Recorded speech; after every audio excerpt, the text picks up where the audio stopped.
Gadgetzan, the city of opportunity. Gadgetzan, where the gangs rule the streets. Gadgetzan, full of swindlers and cheats. Sip and sing, a ring-a-ding-ding on the mean streets of Gadgetzan. Gadgetzan, where crime doesn't pay. Gadgetzan, but we do it anyway. Take on your rivals for your gang survival and the turf that belongs to your clan. Everywhere you look, kid, everyone is crooked. Welcome to the big time, pal. On the mean streets of Gadgetzan.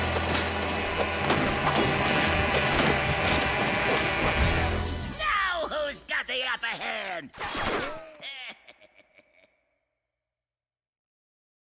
Hello guys, Kolento is here. I decided to make a private video for YouTube.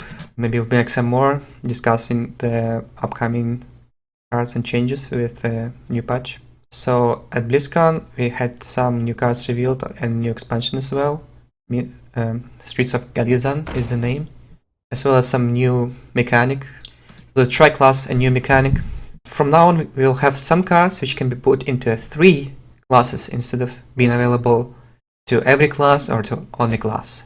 So in the mean streets of Gadgetzan, we've created a brand new type of card, the tri-class card. Each family has their own exclusive set of them. This is how it works for the Kabal. In the Kabal are mages, priests, and warlocks. So their tri-class cards can be played in any one of those classes' decks. Here's an example, the Kabal Courier.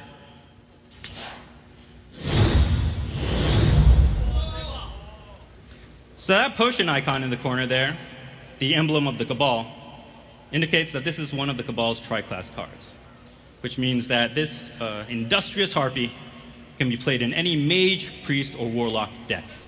I know it will be kind of difficult to balance the cards since they made it this way. I don't really expect those cards to be extremely strong because of how situational universal the card is, right? You can put the card into any of the 3 classes, and if it does something which can be good in a particular class, in other classes it will be underwhelming. So I think it's really difficult to make a card being useful in 2 classes simultaneously, and they should also be careful about printing such cards. Let's say you can't really make a spell with a 3-class parameter, which does little amounts of damage, and give it to rogues and druids, because then they can put it into a Malygos druid or rogue deck and make it really strong, right? But you can't do it. What you can do, you can give it to like a priest, maybe mage. It won't break again. And yeah, I think it's really fun to see some new sort of mechanic, as well as when I saw Discover first time. I felt like it's a good way to make cards. I think I'll enjoy it. Have some fun playing it. Yeah. So also, I want to talk about some cards which were revealed at BlizzCon already. So for 5 mana, Hana got a weapon, Piranha. I'm not sure how to pronounce it. Piranha Launcher. Whenever hero attacks, summon a 1/1 Piranha. It's a 2/4 weapon for 5 mana. So for 5 mana, Hana gets a 2/4. Whenever he attacks, it summons a 1/1 Piranha. And it's a beast. Okay, so value-wise, you can compare it to Charge Hammer, a shaman weapon.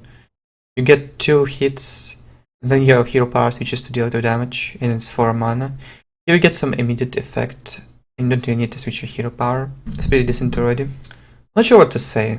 For 5 mana 2/4, it's a bit too slow, and Han already has Eelhorn Bow to place a weapon.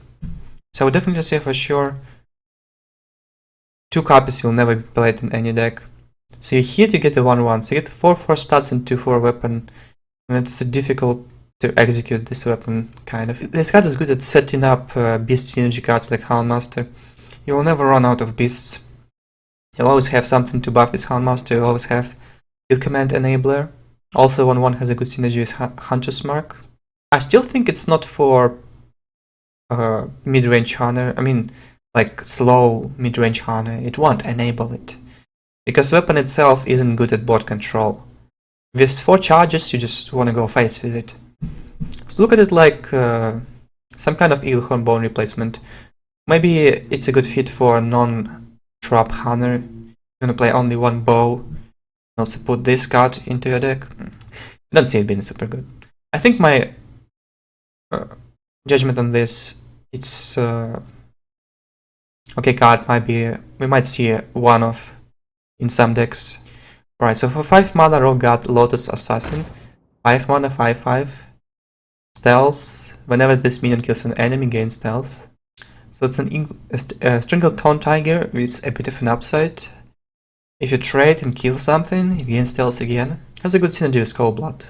I mean, I'm not saying it because you can like Cold Blood and kill a minion.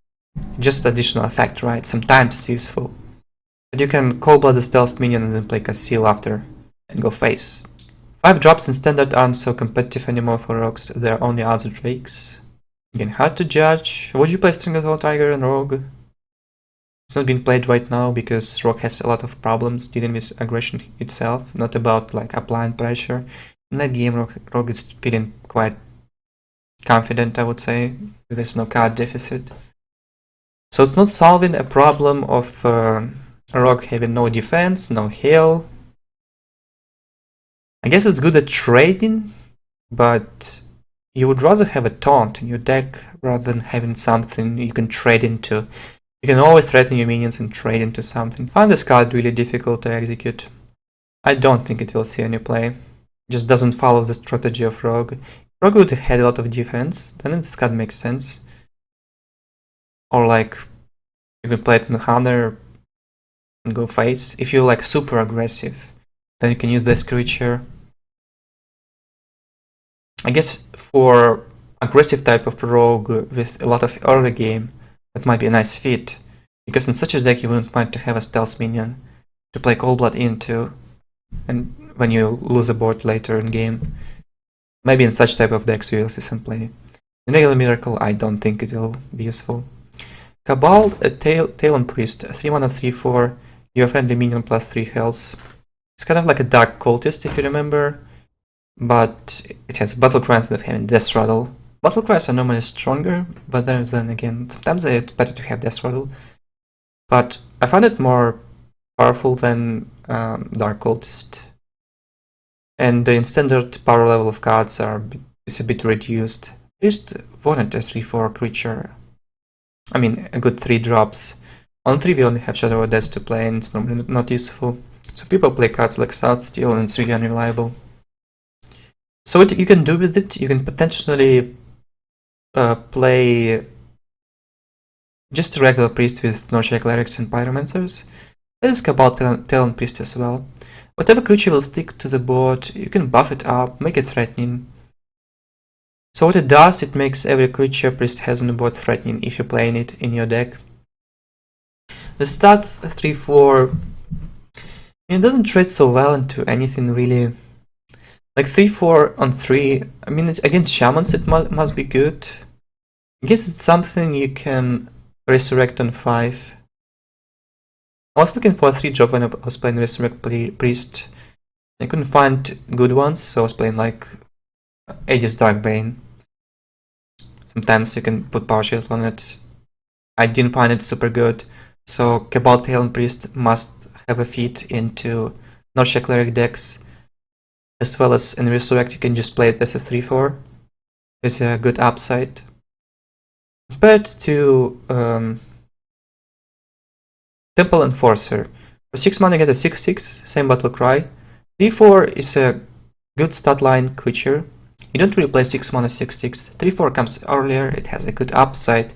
You can sometimes even consider keeping the creature in your hand instead of playing it on 3 if you play against control. Can buff up something. Again, it's not super threatening if you play it against control or slower decks. But like against Freeze Mage, I wouldn't mind having 3/4 body on the board.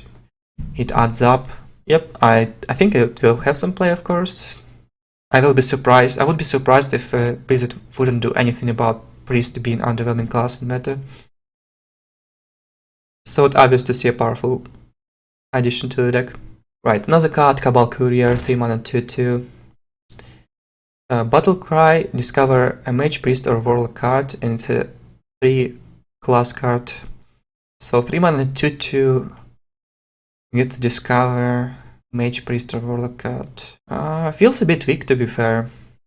For 2 mana, Rock can get Undercity Huckster, right? Undercity Huckster isn't so crazy. You can play it on Priest and find something which is kind of useful for you, but Priest has such a big problem right now with tempo. I don't think 3 mana 2/2 will solve anything. Like Mage, Priest or Warlock cards, I can see playing this card in Arena Warlock, for example. I think it will have a nice hit there. Yeah, you can get lucky discovering something useful, like Shadow or Death from a Priest can be really useful sometimes against some decks. It's a discover card which is stronger than just drawing a card, technically. Like Priest, I mean, if you want deck to be good, like really competitive, you can play a 3 mana 2/2. It's so easy to trade into. Look at the Shamans. They have Totem Golems, it's enough to buff Trug once and it already trades into it, it stays alive. Viral Spirit trades into it, doesn't die. Just such a bad value. I'm really feeling like it's missing a start there. Maybe a 2/3. Like a 2/3 minion would have been really good. And yeah, as I said, it's difficult to make a 3 class card being strong, because then too many classes will get benefit out of it. Yeah, so I think it won't have too much use. We won't see it in play too much. But it's a fun card. I guess if you want to put it into control, it won't harm you too much. It's a fun card to play. Okay, for 4 mana we got Kazakus. 4 mana 3/3. 3 parameter card as well. Battle Cry. If your deck has no duplicates, create a custom spell. So again, it's Mage, Priest or Warlock, 3 parameter card. Because with Kazakus, you get to create a custom spell. Here's how that works. When you summon Kazakus, he's going to make a potion for you. And depending on how powerful you want that potion to be, you choose a mana cost. And based on that, you discover an effect, and then you discover a second effect, all depending on what you think you need now, or what you think you need later. And then, your job's done. My opinion, it seems cool. Is it worth crafting deck around it? Like if for 5 mana you'll get a powerful defensive spell, some sort of AoE or heal for 10, let's say. If something like this is the case, then the card can be compared to Reno Jackson, and it is worth to make a deck around it. And obviously, if you play standard, if you play wild, you definitely put this card into your Reno deck. Looking forward to playing it. Very curious about what else you can craft with it. Interesting card. So, and Warrior got this 1 mana cost spell, I know a guy, discover a taunt minion. For 1 mana you can discover a taunt. If you play some sort of Arcane Giant Warrior, you can make your Arcane Giant cheaper by playing this spell. Like Arcane Giant, Wild Pyromancer deck will definitely benefit from it. It's not super good deck right now. Maybe Blizzard will make some more spells supporting such Arcane Giant Warrior strategy. We will see. For regular warriors, so I don't think it's super useful. You would rather have removal than a creature anyway, and you get to discover a minion, but it also takes your mana away from you. I don't think it's for control warrior. There are no taunts in deck right now in standard. Why would you play this? You have a chance of discovering a triple weak taunt as well. Frostful Grant, Booty Bay Bodyguard. There must be plenty of useless ones. Just can't remember them all right now. So I don't see this card being super good in Control Warrior, but for King Giant, I think it's interesting. But guys, so that's it. Hope you enjoyed this video. See you next time.